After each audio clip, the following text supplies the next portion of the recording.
go public. For perspective on the branding behind this global network of shared office spaces, and of course the glamorization of our workaholic culture, we're joined now by Tony Chapman. He's the CEO of TonyChapmanReactions.com. Good to see you again, Tony. Always good to be here. All right, so WeWork, this is this interesting concept where you can just sort of slide in any day and take a chair, a different chair every day, and do your job. They think the brand is strong enough to go public. Well, you know, they're part of this platform economy that's reinventing and reimagining the entire user experience. In this case, real estate, why should you sign a 5 or 10-year lease? You're a startup. You don't know whether you're going to be 2 people or you're going to be the greatest rock band in the world. So we give you flexibility. By the way, we'll put in some cool things like a beer tap, a pool table, all the things that sort of this next generation wants. And they've been successful in terms of attracting clients, but like a lot of others in the platform economy, you certainly can't measure their success by profit. I mean, they took a $1.9 billion loss last year. So it's interesting that you can go public when your IPO talks about continuing losses, no hope for profit, things that we're diversifying in. But we're the future. That's what it always is what these companies say. But don't worry, we're the future. Yeah. So get with us. Yeah. So I mean, I think it's a great pivot to say that there's 2 economies right now. There's the legacy businesses, scrutinized by every quarter. Same-store sales drop, they're punished. Profit drops, they miss their estimates. And then there's this platform economy started by Amazon that says, we don't care about profit. We want to dominate. We want to take a better user experience. Uber's a great example, Airbnb. Better user experience, compelling benefits of faster, better within the palm of your hand. And by the way, because we don't need to make a profit, we can go in and price ourselves lower than the legacy businesses. And as we put them out of business, we become the dominant player.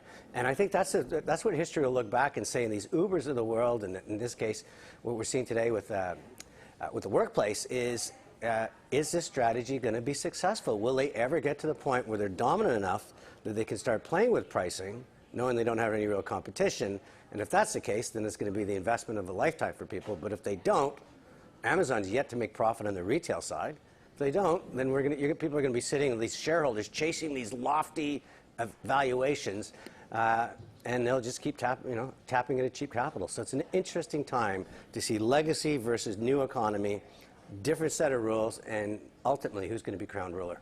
When I think about what is being promised here in terms of the future and why WeWork would be investable, it's because we believe in this idea of almost the workaholic culture that we're in. But it's a much different future, or present I should say, than I was sold as a child. As a child, I would have been told by the time I reached this age that maybe people are working 2, maybe 3 days at the most because technology will start to take over the mundane tasks, do so many things for us. We'll be free to fish, paint, do whatever we like to do. That's not the way the world is going. No, I mean, we're moving to this sort of gig economy where people are going to be looking continuous learning, pivoting constantly, looking for the next assignment. Where they're in danger are 2 things. If there is a global recession and it's just a collapse, they're sitting there with a lot of leases and just members. They don't even have covenants really to hold anybody accountable.